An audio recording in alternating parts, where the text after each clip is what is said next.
Hi, welcome back to True Crime with Lena. Have you ever heard of Ed Gein? I never have, but the more I learn about this case, the more I see that he inspired so many famous fictional horror stories like Silence of the Lambs, Psycho, and the Texas Chainsaw Massacre. He was a psychopath killer. This guy was truly, I would say a different word if I wasn't on YouTube, messed up. Seriously, he did some really bizarre things. Edward Theodore Gein was born August 27, 1906 in La Crosse, Wisconsin, to parents Augusta and George. It is said that Ed Gein was quite a strange child. He would laugh randomly in class to himself. He would get into trouble with his mother if he tried to make friends or do anything after school. Maybe his strange behavior was influenced by his mother. She told her sons that women are instruments of the devil. She was very verbally abusive. Gein had a troubled childhood. It wasn't just his mother. His father was an alcoholic. Growing up with parents with problems, it didn't give Ed a great start in life. Lots of people come from homes with troubles, so these things by themselves don't explain what was about to happen.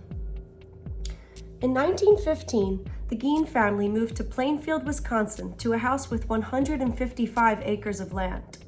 Augusta wanted to keep her boys away from the outside world because she thought it was pure evil. She wanted to isolate Ed and Henry so they would only have each other.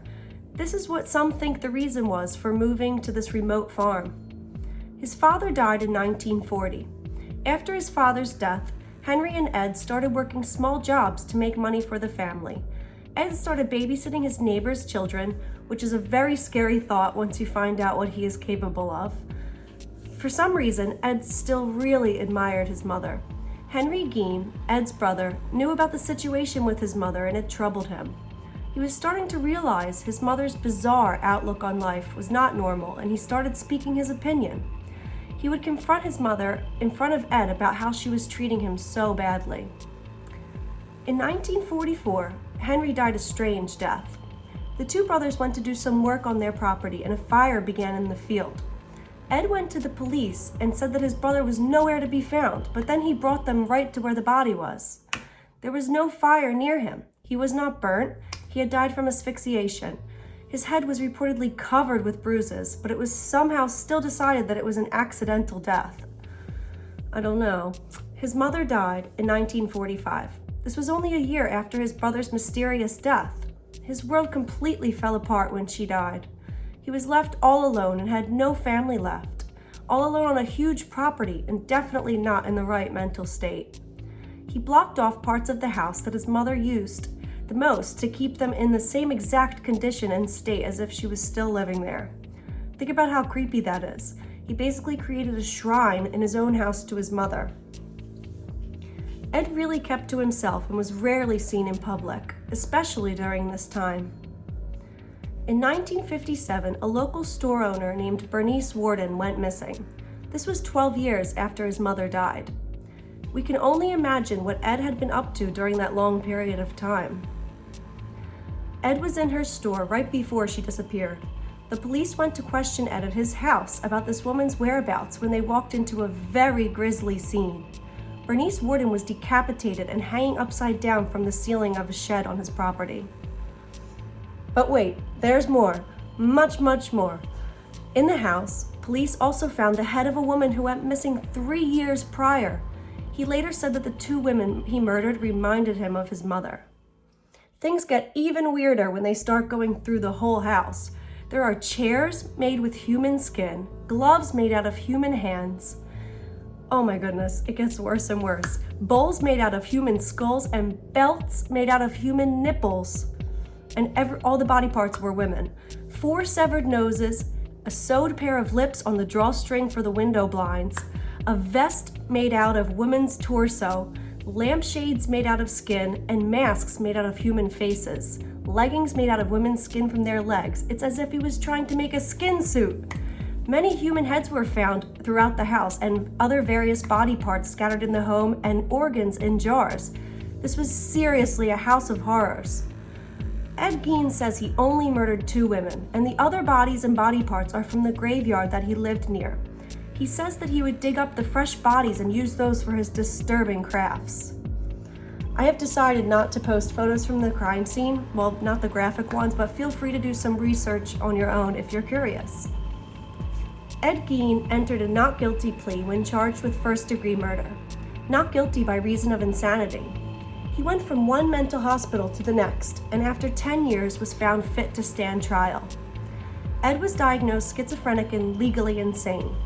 He was found not guilty by reason of insanity, and he spent the rest of his days in a mental hospital. So let's get into the mind of a killer. This one is really crazy case. I really don't even know what to say about it. I love all of the movies that were inspired by this crime, but reading about what really happened is so disturbing. I just can't believe this man really did these things. I can only imagine how his house smelled. What made him want to make a nipple belt or wear somebody's face? I can only begin to try justifying it by saying that he was just straight up insane. It's said that the women he killed resembled his mother from her, so maybe this all stems from his unhealthy, toxic relationship with her. All he wanted was to be accepted and loved by his mother, but she was almost always unhappy, especially with him. Could this be the root of why Ed Gein turned out the way he did, or was that all because of his mental disorders? People called him many things, but some are the Plainfield Butcher and the grandfather of gore. I think they are pretty fitting. So let's look at what we know.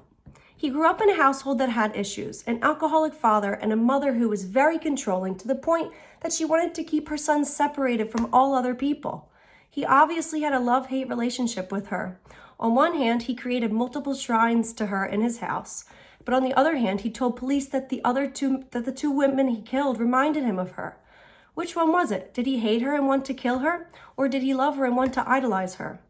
The answer is probably both.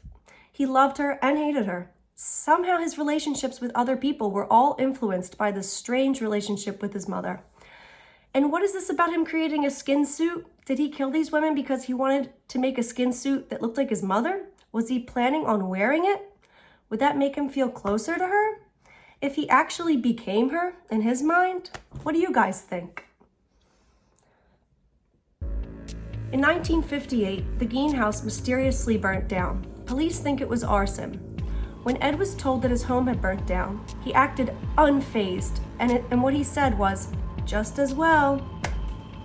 Okay, that's all for this case, everybody. Thank you so much for watching, and please like and subscribe. I really would appreciate it, and I'd love to hear your thoughts. So thanks again. Bye.